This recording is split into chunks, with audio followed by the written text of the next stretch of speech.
Terpanjang jari. Yang kedua menjerit. Kita nampak tiba-tiba menjerit. Bukan dia. Kadang-kadang kita baca menangis. Bukan dia.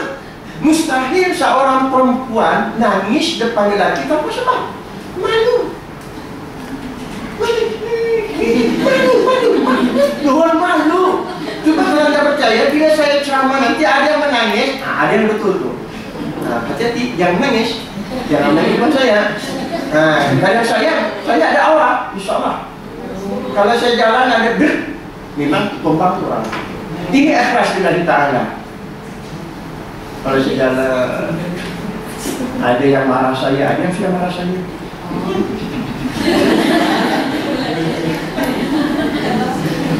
Menjerit, meraung, memukul, bertindak agresif. Ini memang berlaku. Bukan dia, dalam mana tu? Lebih-lebih lagi kita boleh tahu adakah dia kena sihir, jin suka harahnya. Kalau sifat dendam, dia ada tiga. Dan tiga juga kerasukan secara sadar, separuh sadar, tanpa sadar. Kajian saya buat. Yang pertama, apabila kita bacakan sesuatu yang menangis, saya gelarnya jin cinta pandang pertama. Ya, pasal apa? Dia bila kita suruh keluar, dia marah. Sudah begitu lama aku berkawan dengan dia, tiba-tiba ustaz nak pisahkan aku. Nangis. Ini memang berlaku ni. Yang kedua, kerana balas dendam. Balas dendam macam mana? Kenapa ada jin? Balas dendam ini pun kejadian sehingga kan anak yang sembahyang maghrib itu rupa-rupanya ia melanggar anak jin. Dia melanggar. Ini kata berlaku ni. Dia mengatakan ia melanggar anak aku nak balas dendam. Nanti saya cerita. Ini dendam. Yang ketiga, kita boleh mengatakan tentang sihir. Sihir ini mengatakan aku akan bunuh dia. Saya cakap kenapa nak dibunuh? Kerana ia mengambil kekasih aku. Atau sihir. Ada tiga peringkat. Hati-hati. Dan bukan semuanya kena sihir, bukannya histeria dan sebagainya. Kita melihat mata, melihat keadaan bila kita membaca ayat-ayat tertentu. Kadang disebabkan dia pras dan tension. Keras. Saya pukul 10 ke 11 malam didatangi oleh 9 keluarga besar, 5 buah kereta. Yang sakit seorang. Datang. Dia mengatakan, ustaz tak datang ke rumah tak? Minta maaf, saya tak boleh datang. Kerana ketika ini saya masih ada orang. Sebenarnya tak ada orang, tipu sudah. Tapi malah dah pukul 11 lalu. Datanglah. Sedangkan dia hampir sama tutang dia datang, saya tengok 5 buah kereta.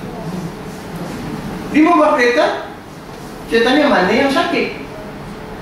Ini katanya, perempuan. Saya beri salam. Assalamualaikum. Dia jawab, Waalaikumsalam. Okey, saya tanya kenapa? Suaminya very cool. Saja. Bila saya baca, saya nak bacanya, tidak ada gerak langsung. Saya tengok matanya, tangannya pun everything okay. Saya tanya suaminya dari mana ya? Entah ustaz tadi dia berjalan ke gini ustaz. Sama siapa? Sama kawannya katanya. Kawan. Saya tanya mana kawannya aku? Kawan.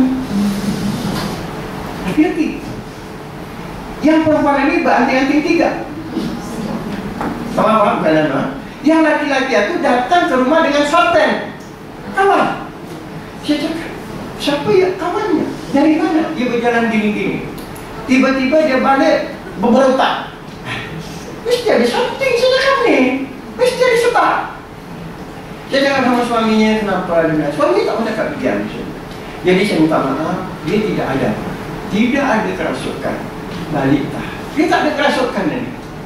Suaminya lembut saja. Barangkali ada sebab apakah berkelahi sama suami kah? Suami tak kasih duit beli baju baru kah? Barangkali. Jadi berkawan dengan orang yang tak tahu barangkali sebabnya dan sebagainya. Tak apa, minta maaf. Ya, maknanya bukan semua perkara-perkara itu berlaku, insya-Allah. Okey. Gangguan makhluk halus jin, para ulama Islam sepakat berpendapat bahawa istilah akibat gangguan memang suatu yang realiti. Jangan dipandang indah, realiti. Dan memang berlaku. Bagaimana Rasulullah SAW apabila disihir, diganggu oleh makhluk halus dan dia punya objek-objek itu ditanam di tempat yang melekat itu, maka Rasulullah mengatakan jangan diambil. Dan saya pesan kepada bis kita, saya datang sini 2 kali ataupun sekali kerana dipanggil orang.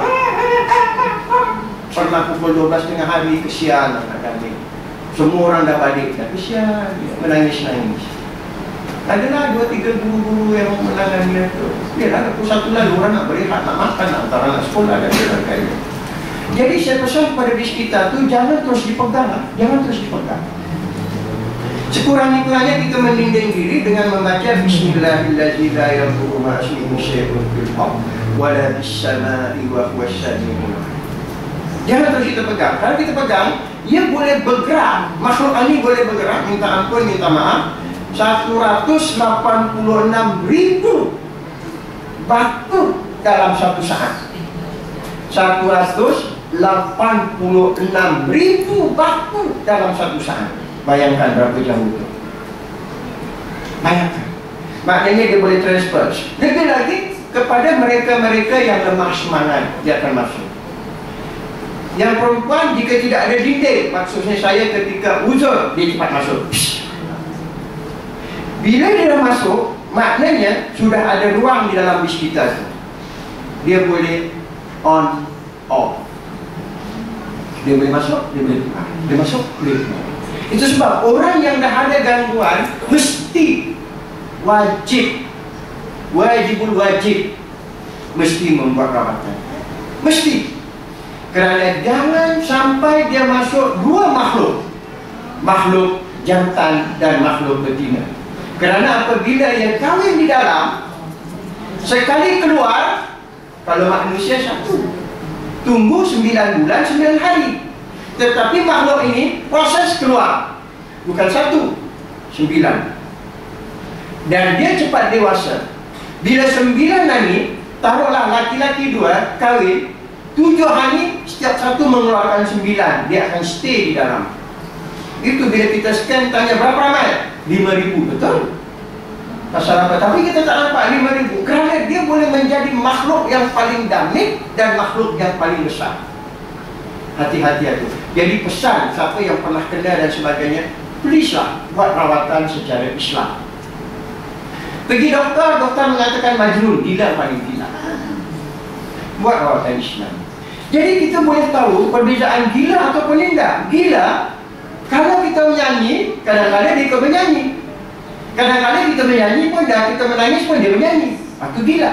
Tetapi kalau orang ini, kalau kita menyanyi, ia tidak dapat. Tapi cuba kita membacakan ayat Quran. Ataupun dia dengar azan, Allahu Akbar, dia akan berubah. Kerana apa? Makhluk ini tidak suka. Dia akan terasa panas dan sebagainya. Ustaz dari pengalaman, insyaAllah. Kerasukan, seseorang yang dirasuk tidak akan sedar. Yes. Dan saya pesan, kalau guru-guru di sini yang bini-bini misalnya kerasukan, please sediakan selimut. Please, untuk apa? Kerana apabila seorang, misalnya Ustaz ini membaca, dia kepanasan, dia tidak akan segan silu untuk membuka baju. Pasal apa? Kepanasan. Bagi kami yang berjanggut, insyaAllah astagfirullah. Tapi bagi yang muda-muda, dia perlu ada, perlu jaga. Nah ini hakiki. Tadi itu saya hakiki ini. Itu hakiki. Itu sebab pengalaman dulu kami saya membuat rawatan. Dia mengatakan panas. Kami pun kalau tak mau panas kami cakap keluar. Dengan izin Allah keluar. Panas. Lepas dia bangun, panas satu, minta ampun, minta maaf, dikoyakkan bajunya. Apa yang terjadi? Dikoyakkan. Lillahi ta'ala. Jadi sekarang kami mesti sediakan selimut. Bila senang disediakan selimut, ya? Kerana dia tidak sedar apa yang berlaku ke atasnya. Kerana di tubuhnya telah dikuasai oleh makhluk halus. Dia langsung ini sedar, dah salah. Apa perbuatan aku, dia akan tidak tahu apa-apa. Apa aku buat sebenarnya? Dia menangis. Betulkah aku tumbuh ustaz? Betulkah aku mati ustaz? Betulkah aku terajang ustaz? Kalau muka ini barangkali ini merah, biru, hijau, kuning biasa. Kenapa kau kemari? Hijau. Tahan. Kita ada apa? Kita tahu saja. Buang. Kita tidak boleh marah dia. Bukannya itu. Pernah sahabat datang. Ji, kenapa Ji? Dah tahulah ustaz. Kambuh lagi ustaz. Ya. Suaminya relax. Pasal biasa kan? Saya tanya istrinya. Kenapa dia? Apa kenapa? Bang! Kacamata 2-3 kali sudah buka. Itu biasa. Tapi kita nak marah. Mana boleh marah? Bukan dia. Tapi bila dia sadar suami itu mau betul. Dia sampai nangis. Ini tak pernah betul. Aku dah sengaja ustaz. Lebih-lebih lagi bila kita melihatkan baju kita yang caret sini. Ini dia cari. Jadi itulah kita nuat. Kerana itu dia tidak sedar. Ini kita mesti ingat ni. Tidak sedar. Dia dikuasai oleh makhluk halus. Okey. Kemudian ini kita melihat bukan setakat pandangan para ilmuwan Islam. Ini yang saya catat. Apa katanya? Carl Johnson berkata, sebenarnya masalah rasukan merupakan suatu perkara yang realiti dan tidak boleh dipandang ringan oleh sesiapa pun. Ini Carl Johnson ini salah seorang profesor daripada Amerika Syarikat ini. Yang saya petik kata-katanya tentang kerasukan, history. Doktor Eropah mengingatkan demikian. Tetapi kita di sini kadang-kadang mempermainkan dia saja supaya orang melihat dia. Melihat dia. Sehingga kan kami kadang-kadang disindir oleh Lucifer. Baca air, lebih bagus mereka baca ke layar sana. Jadi orang-orang bila minum di layar semua orang Brunei sihat. Satu sindiran. Satu sindiran. Tapi kami terima. Tidak percaya, saya boleh tunjukkan sekarang air. Okey. Air ini kosong. Siapa ada tasbih ke rantai pinjam. Tasbih ke rantai kadang. Apa saja. Kunci ke. Saya boleh tunjukkan. Mana tasbih? Kita melihat. Saya melihatkan bisbitan ni. Tapi kami mana bunyi-bunyi. Baca tadi layang lagi disai.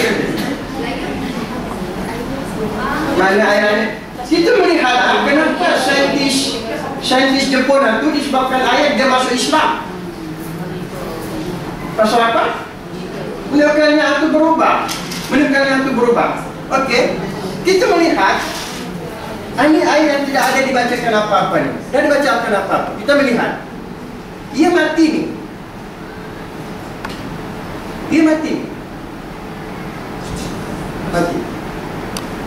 Saya baca Bismillahirrahmanirrahim. Bismillahirrahmanirrahim. Alhamdulillahi Rabbil Alamin. Siapa yang menggerakkan tasbih ini? Okey, saya mati. Muka macam beruk, macam mambuk. Lebih baik air pecahan daripada infak mati. Kenapa Allah Subhanahu wa taala meletakkan Al-Quran dengan huruf-huruf tertentu? Daripada 1 huruf, 2 huruf, 3 huruf, 4 huruf, 5 huruf. 5 huruf kaf, ha, ya, ain, shad. 5 kan? Tuan? 2 huruf Taha. 1 huruf Yasin. 3 huruf alif lam mim. 4 huruf alif lam mim shad. Saya membaca huruf Al-Quran. Huruf apa? Alif, ba, ta, sya. Huruf Al-Quran. Okey? Ya. Modern. A, B, C, D, nanti. Misalnya nama kita Yasin. Y, A, S, I, N. Nanti. Yasin.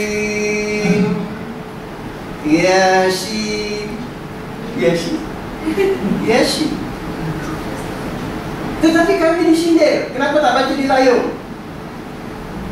Kerana Al-Quran ini Allah Ta'ala mengatakan, awalam yaral ladzina kafaru anna samawati wal ardh kana ratqa fafataqnahuma wa ja'alna minal ma' kulla shay'in hayy. Aku jadikan air, kata Allah, yang mati hidup.